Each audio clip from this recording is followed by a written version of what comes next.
ও নবী, নারীদেরকে বলেন তারাও যেন পরপুরুষ দেখলে চোখ নামিয়ে রাখে। ওয়া ইয়াহফাযনা ফুরুজাহুন্না, তারা যেন তাদের প্রাইভেটসকে হেফাজত করে। ওয়ালা ইউবদিনা যিনাতাহুন্না ইল্লা মা যাহারা মিনহা, দেহের সৌন্দর্য যেন বের না করে দেয়। ওয়াল ইয়াদরিবনা বিখুমুরিহিন্না আলা জুয়ুবিহিন্না, আর তাদের বুকের উপরে যেন একটা চাদর নামিয়ে দেয়। সুবহানাল্লাহ। ওড়নাটা যেন উন্নত বক্ষটা তারা ঢেকে রাখে। এখন বুকের উপরে ওড়না থাকে না, ওড়না থাকে গলায়, ঠিক কিনা? অবশ্য এইখানে যে বোনেরা আসছে এদের এই সমস্যা নাই, এরা সবাই বোরকা পরে আসছে। এদের আত্মীয় স্বজনের মধ্যে ঝামেলা থাকতে পারে, তো আপনারা যে পৌঁছে দিবেন। ওড়না থাকবে কোথায়? নারীদের বুকের উপরে ওড়না থাকবে, চাদর থাকবে, গলার মধ্যে ওড়না রাখার জন্য বলা হয় নাই। ওয়াল ইয়াদরিবনা বিখুমুরিহিন্না আলা জুয়ুবিহিন্না, বুকের উপরে রাখো, নিজেকে ঢেকে রাখো, হেজাব করো। হেজাব করলে নারীর মর্যাদা বাড়িয়ে দেয় কে? সম্মানিত বোনেরা, নারী স্বাধীনতার কথা যারা বলে টেলিভিশনে, এগুলো শুনে আপনারা ভড়কে যাবেন না, এগুলো শুনে আপনারা পাগল হবেন না। মনে রাখবেন, হেজাব আপনার অধিকার, হেজাব নারীর অধিকার, এটা নারীর সৌন্দর্যের প্রতীক। হেজাব নারীর আভিজাত্যের প্রতীক, হেজাব নারীর সৌন্দর্যের প্রতীক, আভিজাত্যের প্রতীক, তার রূপের প্রতীক। এটা তার অধিকার। চিৎকার করে বলেন ঠিক কিনা? কেমন করে হেজাব দেহ থেকে সরাতে হয়, কেমন করে দেহ থেকে কাপড় নামানো যায়, এটা হইল শয়তানের মিশন। এটা কি? শয়তান যখন নিষিদ্ধ ফল সাইয়েদনা আদম আর হাওয়া আলাইহিস সালামকে খাইয়ে দিল, সাথে সাথে জান্নাতের কাপড় পড়ে গেল। জান্নাতেও কাপড় খুলে দিল, দুনিয়াতেও খুলে, ঠিক কিনা? শয়তানের মিশনই এইটা, কাপড় যত কমানো যায়, কাপড় যত কমানো যায়। এজন্য খবরদার, আপনারা অনেক সম্মানিতা।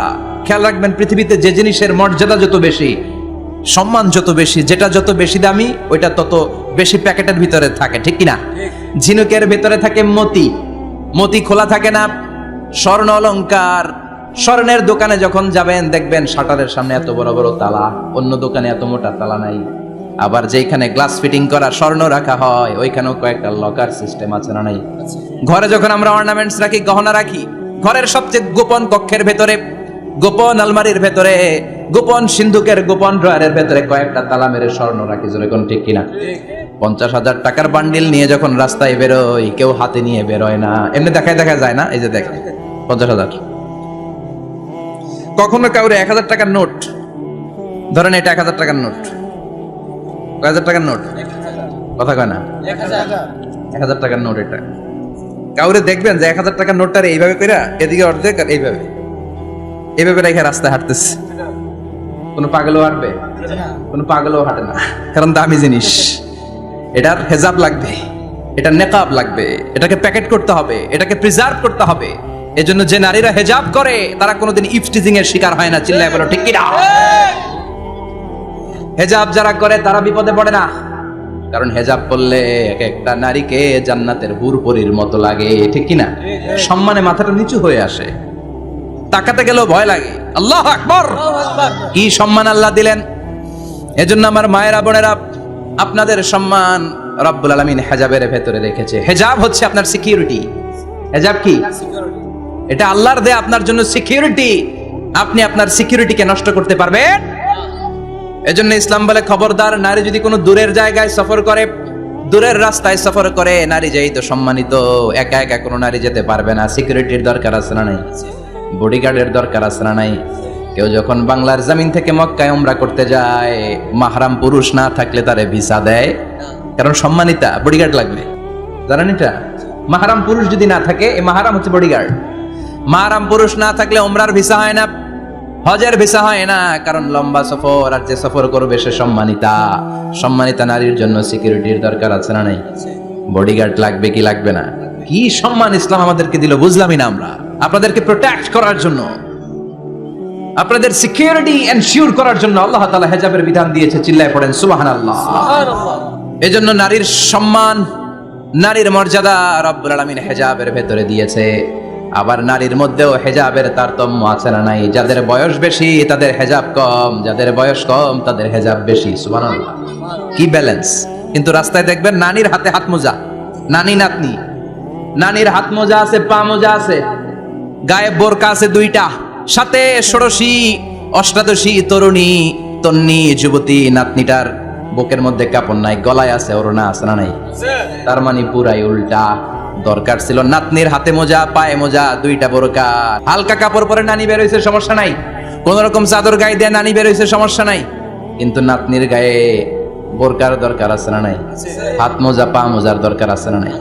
মা মেয়ে বের হয়েছে, মায়ের গায়ে দুই বোরকা, হাত মোজা, পা মোজা, মেয়ের গায়ে কাপড় নাই, হাফ নেকেট আছে না নাই?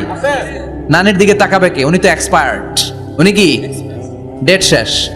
কথা বলেন, তো তাকাবে? তাকাবে ওই ষোড়শী, অষ্টাদশী, তরুণী, তন্নি, যুবতীর দিকে, ঠিক কি না? এজন্য ইসলাম বলে খবরদার, হেজাব ছাড়া বের হওয়া যাবে না, নিকাব ছাড়া বের হওয়া যাবে না। বিশ্বনবী বললেন, মা তারাকতু মিন বাদি আদররা আলার রিজালি মিনান নিসা, আমি চলে যাব কিন্তু আমার পরে আমার পুরুষ উম্মতদের জন্য নারীর চাইতে বড় কোনো ফিতনা আমি রেখে যাই না। আর বনি ইসরাইলের জামানায় সবচেয়ে বড় ফিতনা হয়েছিল নারীর ফিতনা, নারী কেলেঙ্কারি। এই জন্য নারীরা, বোনেরা, আপনাদেরকে সাবধান থাকতে হবে। নারীর ফিতনা বড় ফিতনা। নারী ভালো হলে সবচেয়ে ভালো, নারী খারাপ হলে নারীর চেয়ে খারাপ কেউ হতে পারে না।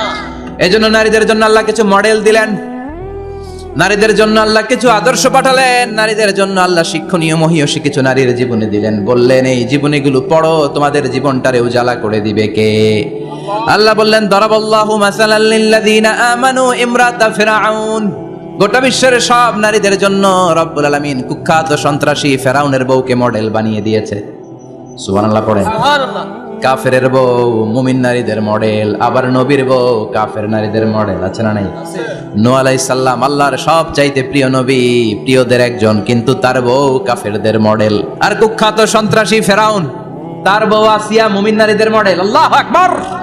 6 জন নারীর জীবনীর কথা আমি রেকমেন্ড করি, সাজেস্ট করি যে 6 জন নারীর জীবনী মুখস্থ, ঠোঁটস্থ, অন্তস্থ থাকতে হবে প্রতিটা নারীর জন্য। আশা করি মায়েরা, বোনেরা শুনছেন, আশা করি আপনারা কান লাগিয়ে শুনছেন।